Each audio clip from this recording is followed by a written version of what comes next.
दोस्तों सेबी का डाटा कहता है कि 93% लोग मार्केट के अंदर नुकसान करते हैं, अपना पैसा खो देते हैं, मार्केट से पैसा नहीं बना पाते। मैं दोस्तों आज के दिन आपको जो सिखाने वाला हूं उसके अंदर आपको 60% से लेकर के 95% चांसेस रहेंगे कि आप मार्केट से पैसा बना करके निकलोगे, लेकिन आपको चीजों को समझना पड़ेगा। देखिए मैं आपसे पूछना चाहता हूं कि आप मुझे बताइए कि मार्केट की आज की डायरेक्शन क्या है। मार्केट आज ऊपर जाने के लिए तैयार है, मार्केट आज नीचे जाने के लिए तैयार है, या मार्केट आज के दिन कुछ नहीं करने वाला है। अब इसको लेकर के बहुत सारे लोग कंफ्यूज हो जाते हैं, उनको नहीं पता कि मार्केट आज के दिन क्या करने वाला है, उनको डायरेक्शन समझ में नहीं आती है, उनको नहीं समझ में आता कि कैसे हम इसको समझे कि मार्केट आज के दिन क्या करने वाला है। क्योंकि अगर आप ऑप्शन सेल करने वाले हो तो आपको डायरेक्शन पता होना बड़ा जरूरी है, और अगर आपको डायरेक्शन नहीं पता तो आपके प्रॉफिट्स कम हो जाएंगे, पैसा तब भी बनाया जा सकता है। दोनों चीजें मैं आपके साथ शेयर कर रहा हूं। प्लस लास्ट के दो जो दिन निकले हैं वहां पर ऑप्शन सेलिंग करना डायरेक्शनली इतना आसान क्यों रहा, वो दोस्तों आज की वीडियो को देख करके आपको समझ में आएगा। तो यहाँ पर देखिए चार्ट के अंदर हम सिंपली एक इंडिकेटर लगा रहे हैं, जैसे कि आपने टाइटल के ऊपर भी पढ़ा है। पहला इंडिकेटर हम लगा रहे हैं पिवोट पॉइंट्स। तो पिवोट पॉइंट्स आप जैसे कि देखिए मैं फायर्स का ट्रेडिंग प्लेटफॉर्म यूज कर रहा हूँ, इसका ओपनिंग लिंक भी मैंने डिस्क्रिप्शन कमेंट बॉक्स में दिया है, आप फ्री में अकाउंट ओपन कर सकते हैं फायर्स में। तो यहाँ पर देखिए पिवोट पॉइंट में यहाँ लगाऊंगा तो हमें लगाना है पिवोट पॉइंट्स स्टैंडर्ड वाला, ठीक है, तो वो हम लगा सकते हैं। मैंने ऑलरेडी पिवोट पॉइंट्स लगा के रखा है, सिर्फ मैंने विजिबल नहीं करा हुआ है, मैं इसको ऑन कर लेता हूं। आप इसकी सेटिंग्स में जाकर के कुछ चीजों को आपको चेंज करना पड़ेगा। सबसे पहले देखिए पिवोट पॉइंट्स में आपको S1 R1 यानी सपोर्ट एंड रेजिस्टेंस एरिया मिलते हैं, ठीक है। तो आप S1 R1 और S2 R2 लगा सकते हैं, लेकिन फिलहाल हमें सिर्फ डायरेक्शनल जानना है, तो डायरेक्शन जानने के लिए हम S1 R1 लगा देंगे तो मोर देन इनफ है, ठीक है। अब इसके देखिए हमें यहाँ पर मिल जाती है, दो लाइंस मिल जाती है, हम इनको थोड़ा बोल्ड कर लेते हैं। और ये दोस्तों हमने इंडिकेटर लगा लिया जिसके अंदर हमें दो लाइंस मिल रही है। अब ये दोनों लाइंस क्या बता रही जी, ये रेजिस्टेंस है, ये सपोर्ट है, ठीक है। अगर मार्केट इन दोनों लाइनों के बीच में किसी भी दिन है तो समझ जाना मार्केट आज साइडवेज है, मार्केट कोई खास रिएक्ट आज करने वाला नहीं है। जैसे कि दोस्तों आज की तारीख में 13 अगस्त की अगर मैं बात करूं, जो आज का दिन खत्म हो चुका है, अगर आप इस दिन में देखेंगे मार्केट ने कोई खास रिएक्ट करा ही नहीं है। सेंसेक्स ने मार्केट के अंदर कुछ भी ऐसा क्रिएट नहीं करा और पूरे दिन मार्केट यहीं फ्लैट जाकर के बंद हो गया। मार्केट कब डायरेक्शन पकड़ेगा, मार्केट डायरेक्शन पकड़ने की पॉसिबिलिटी तब रहेगी जब वो या तो अपने रेजिस्टेंस को क्रॉस करे ऊपर की तरफ, या फिर अपने सपोर्ट को क्रॉस करे नीचे की तरफ, ठीक है।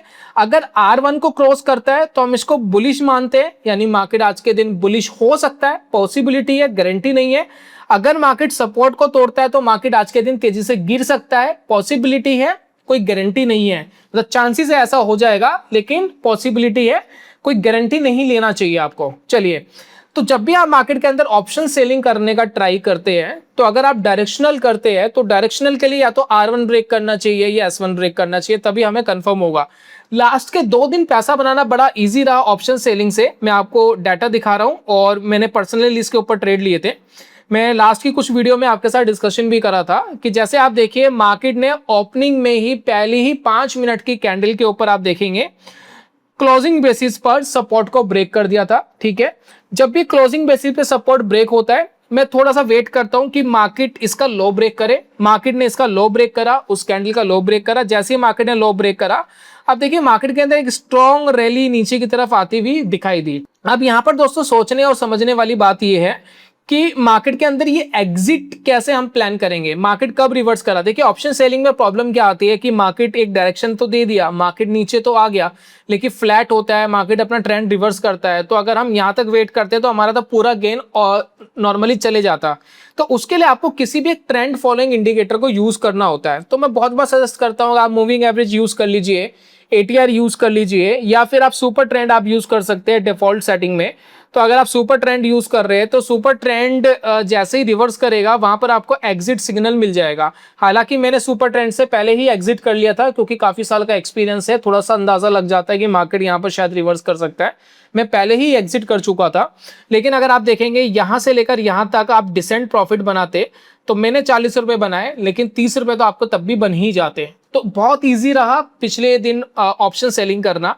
उसके बाद अगर आप बात करें, सेम चीज मार्केट ने इससे पहले दिन भी दोहराई थी, सेम ही चीज हुआ था मार्केट के अंदर और सेम ही टाइम के आसपास मार्केट रिवर्स करा था। अगर आप देखेंगे यहां पर लगभग मार्केट 2 बजे के आसपास रिवर्स करा है और यहाँ 1 बजे के आसपास रिवर्स करा है, ठीक है ना। तो लगभग आसपास में ही रिवर्स करा है।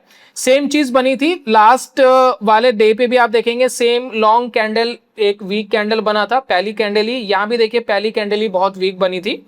उसके बाद देखिए मार्केट ने इस कैंडल का लो ब्रेक करा, तो वैसे ही मैंने एटीएम शॉर्ट करा, एटीएम शॉर्ट करा। आई थिंक निफ्टी का दिन था तो निफ्टी वाला शॉर्ट करा होगा, ठीक है। अब यहाँ पर देखिए इंटरेस्टिंग चीज ये है कि जिस दिन मैंने शॉर्ट करा उसके बाद आप एग्जिट देखिए, एग्जिट कहाँ देता है। देखिए एग्जिट आपको मिलता है यहाँ पर कहीं, आप यहाँ पर ध्यान दीजिए, आपने शॉर्ट कहाँ करा है, शॉर्ट आपने इस लेवल पे करा है, एग्जिट आपको यहाँ मिलता है, ठीक है। तो बीच में बहुत छोटा सा एरिया बचता है आपके प्रॉफिट का, देखिए इतना सा एरिया बचता है। तो इतने से एरिया में कमा क्या लोगे। यही दोस्तों ऑप्शन सेलिंग आपके लिए बेनिफिशियल होता है कि जब आप इतने से एरिया के अंदर, आपने टाइम देखिए, आपने 3 4 5 घंटे बिताए हैं, तो 5 घंटे का 4 घंटे का टाइम डिके हो चुका है, वो प्रीमियम आपको मिलने वाला है। तो अगर आप नेट टू नेट जहां आपने बेचा वहीं मार्केट अगर वापस आ गया, वहां भी आप अपना प्रॉफिट बुकिंग कर लेते हैं, तब भी आपको नेट टू नेट जो प्रीमियम है वो प्रीमियम मिलने की पॉसिबिलिटी रहती है। मैं सुपर ट्रेंड का बहुत बड़ा फैन नहीं हूं, लेकिन अगर आप सुपर ट्रेंड यूज करना चाहते हैं कर सकते हैं, और भी बहुत सारे इंडिकेटर्स है जो ट्रेंड फॉलोइंग के लिए यूज कर सकते हैं। अब इस दिन मार्केट साइडवेज था तो कुछ नहीं हुआ, ठीक है। अब इस दिन देखिए, अब देखिए एक चीज और है, कई बार मार्केट क्या करता है, गैप डाउन या गैप अप ओपन होता है। तो जैसे कि आप देखेंगे यहाँ पर मार्केट गैप डाउन ओपन हुआ, काफी नीचे ओपन हुआ, जबकि सुपर ट्रेंड काफी ऊपर है।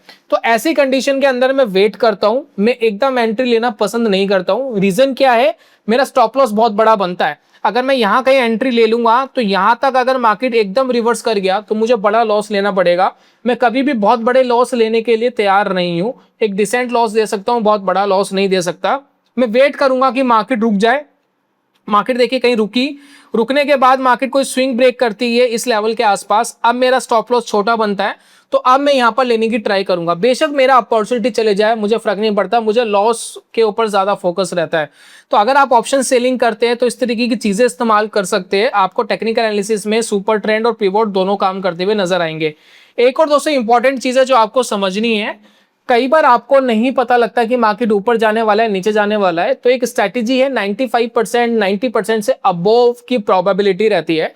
मैंने लास्ट वाली वीडियो के अंदर भी आपके साथ डिस्कशन करा था, तो आज के सिनेरियो के हिसाब से मैं आपको समझा रहा हूं। अगर आप आज का दिन देखेंगे तो आज के दिन में आप एक चीज बताएं कि मार्केट ने आज शुरुआत के 15-20 मिनट में क्या करा था। तो शुरुआत के जो 15-20 मिनट तक काफी क्रूशियल थे। अगर आप देखेंगे यहाँ 78,100 से मार्केट स्ट्रेट फॉरवर्ड नीचे गिर गया, ठीक है, और नीचे गिर के अगर आप देखेंगे यहां पर जाकर के रुका है लगभग 77,700। तो मोटा मोटा आप कह सकते हो 400 पॉइंट्स 400 पॉइंट्स सेंसेक्स नीचे गिर गया 15 से 20 मिनट के अंदर, लगभग आधा %। तो जब इतनी बड़ी मंदी यहां पर मार्केट के अंदर आती है तो क्या होगा।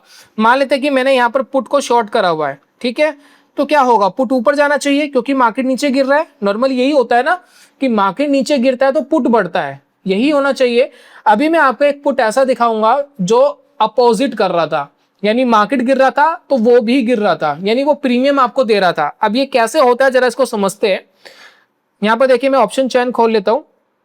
अब ये जो ऑप्शन चेन है ऑलरेडी एक्सपायर्ड हो चुकी है। जब तक आपके पास वीडियो आएगी इस डाटा का कोई रेलेवेंस नहीं है अगले दिन की ट्रेडिंग के लिए, तो सिर्फ एजुकेशन पर्पसेस के लिए मैं आपके साथ शेयर कर रहा हूं। मैंने दोस्तों जो आज जो ट्रेड लिया था वो लिया था 77,000 वाला पुट मैंने यहां पर लिया था। अगर आप इस पुट को देखेंगे मैंने 9 रुपए के आसपास इसको बेचा था आज मॉर्निंग में। तो अगर आप यहां पर ध्यान देंगे, ये शुरुआत के 15-20 मिनट इसने क्या करा है, शुरुआत के 15-20 मिनट अगर आप देखोगे, ये देखिए इसकी ओपनिंग होती है लगभग 12.5 पर, ठीक है। 9 रुपए के आसपास मैं इसको बेच देता हूं क्योंकि जितनी देर बेचने में लगता है उतनी देर में ऑलरेडी गिर चुका होता है। और मार्केट ने 15-20 मिनट लगातार मार्केट नीचे गया था, लेकिन ये 12.5 रुपए से 8 रुपए पर आ गया था, यानी इसको फर्क ही नहीं पड़ रहा, ये रिएक्ट ही नहीं कर रहा। यानी मार्केट नीचे जा रहा है तो पुट को बढ़ना चाहिए, कायदे से यही होता है, लेकिन ये रिएक्ट नहीं कर रहा। रीजन क्या है, तो इसका दोस्तों रीजन ये है क्योंकि ये बहुत दूर का ऑप्शन है। ये लगभग 1% से ज्यादा का दूर का ऑप्शन था, राउंड फिगर वाले पे लिया हुआ था, बहुत सारा ओपन इंटरेस्ट इसके ऊपर बैठा हुआ था। तो इतनी दूर का जब ऑप्शन होता है, 1% दूर का ऑप्शन होता है एक्सपायरी डे के ऊपर, तो आप देखिए उसको फर्क नहीं पड़ रहा है। मार्केट नीचे जा रहा है, वो अपना प्रीमियम देता हुआ जा रहा है, बहुत ही इजीली वो प्रीमियम देता गया, सुपर ट्रेंड के नीचे बना रहा, इसको कोई फर्क ही नहीं पड़ा, ठीक है। अब यहाँ पर देखिए आप इजीली पैसा बना पाते हैं, लेकिन काफी लोग ये बोलते हैं यार 9 रुपए तुम कमा करके कर भी क्या लोगे। देखिए जितने भी बड़े ट्रेडर है जो ऑप्शन सेलिंग करते हैं वो ये छोटे छोटे ऑप्शंस बेच रहे होते हैं, क्योंकि वो कुछ रिएक्ट नहीं कर रहे होते। 95% चांसेस होते हैं वो यहाँ पर पैसा बनाएंगे।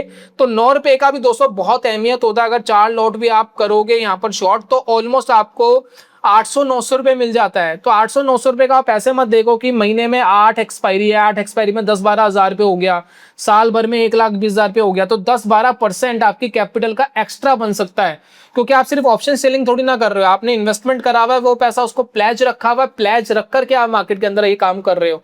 तो ये दोस्तों होता है जब आप मार्केट के अंदर प्ले करते हैं बहुत दूर के ऑप्शंस। यहाँ पर देखिए थीटा जो है वो इतना ज्यादा हावी था। थीटा क्या होता है? प्रीमियम होता है। थीटा धीरे धीरे डिके हो रहा है, तो थीटा का पावर इतना स्ट्रांग होता है कि मार्केट के गामा का इंपैक्ट इसके ऊपर पड़ ही नहीं रहा है, क्योंकि बहुत दूर का है। हाँ, अगर मार्केट और तेजी से नीचे गिरता जाता क्रैश होता जाता तो ये भी रिएक्ट करता ऑब्वियसली, ठीक है ना। तो यहाँ भी आपको एक स्टॉप लॉस की जरूरत होती है। तो यहाँ पर देखिए 2-3 गुना ये नॉर्मली हो जाते हैं दूर के ऑप्शंस। मैंने देखा है 5 रुपए वाला ऑप्शन नॉर्मली 15-20 रुपए का हो जाता है। तो मैं हमेशा कहता हूं कि 4x 5x का एक स्टॉप लॉस लगा लो, ठीक है ना। अगर आपने कॉल बेचा हुआ है, पुट बेचा हुआ है, 4x 5x का एक स्टॉप लॉस लगा लो। 20 जैसे कि मान लेते कोई 5 रुपए का अगर किसी ने बेचा है, तो दूर का कोई अगर आपने स्टॉप लॉस लगा लिया तो एक आध दिन ऐसा होगा कि वो हिट हो जाएगा, लेकिन आने वाले दिनों में वो कवर भी हो जाएगी चीजें। आपको बेनिफिट ये मिलेगा कि आप अनलिमिटेड लॉस की तरफ नहीं जाओगे। तो एक स्टॉप लॉस आप जरूर ले सकते हैं, या स्प्रेड दूर का कोई ऑप्शन लेकर के एक स्प्रेड बना सकते हैं। तो यहाँ पर दोस्तों ये चीजें हैं जो आपको ध्यान देनी है। अगर हम सेंसेक्स की एक्सपायरी पर वापस आते हैं, तो आज के दिन देखिए मार्केट ने कुछ करा ही नहीं है। तो अगर आपने दूर का अगर कुछ बेचा हुआ है, मान लेते यहाँ का, मान लेते आपने पुट बेचा होता और यहाँ का अगर आपने कॉल बेचा होता, तो दोनों जीरो हो जाते और दोनों आपका पैसा बन जाता। तो ये दोस्तों बेनिफिट होता है ऑप्शन सेलिंग के अंदर, ये है पावर ऑफ ऑप्शन सेलिंग। लेकिन अगर आज के दिन क्लोजिंग की अगर हम बात करें, वो CAS वाली प्रॉब्लम फिर आज के दिन दिखाई दी है। आज के दिन फिर काफी गैप अप के साथ क्लोज हुआ है। देखिए प्रीवियस डे छोटा सा गैप अप था, लेकिन आज गैप अप आप देखिए एक बड़ा गैप अप है। पूरे दिन मार्केट रिएक्ट नहीं कर रहा था इतने पॉइंट्स, और क्लोजिंग देखिए ऊपर आई है, लगभग 200 पॉइंट के आसपास का गैप अप है, जो CAS की वजह से हम काफी डिस्कशन कर रहे हैं कि 15 मिनट पहले रोक देते हैं, फिर सेटलमेंट होती है, जो सबसे ज्यादा ऑर्डर्स मैचिंग हो रही होती है। तो ये एक प्रॉब्लमेटिक चीज है, अभी भी बनी हुई है। अब कब तक इसको सेबी ठीक करता है, एक्सचेंज ठीक करता है, नोबडीज नोस। एक्सपायरी वाले दिन ये बिल्कुल नहीं होना चाहिए। 200 पॉइंट बहुत बड़ा इंपैक्ट डालता है। अगर आप ध्यान देंगे 78,000 वाला जो ऑप्शन था आज के दिन, काफी लोगों ने उसको बेचा हुआ होगा। क्लोजिंग ही 80 पॉइंट्स ऊपर आ रही है, तो वो एटलीस्ट मर जाएंगे जितने भी लोगों ने ऑप्शन बेचा होगा, कॉल बेचा होगा। क्योंकि यहाँ पे देखिए पूरे दिन मार्केट स्ट्रगल कर रहा था, 78 क्रॉस नहीं कर रहा था, लेकिन क्लोजिंग पर सडनली इस तरीके की क्लोजिंग आ जाए वो फेयर इनफ नहीं है। तो इसके ऊपर सेबी को एक्सचेंज के ऊपर कोई ना कोई एक्शन लेना चाहिए, या सिस्टम को बंद कर दो भैया एक्सपायरी वाले दिन एटलीस्ट। तो ये दोस्तों करना चाहिए। बाकी इस बारे में आपकी क्या राय है, आपका क्या ओपिनियन है इस वीडियो से? अगर आपको कुछ सीखने को मिला है तो जरूर अप्रिशिएट करना। मैं जल्दी मिलूंगा नेक्स्ट वीडियो में, तब तक के लिए goodbye, god bless you, bye bye दोस्तों।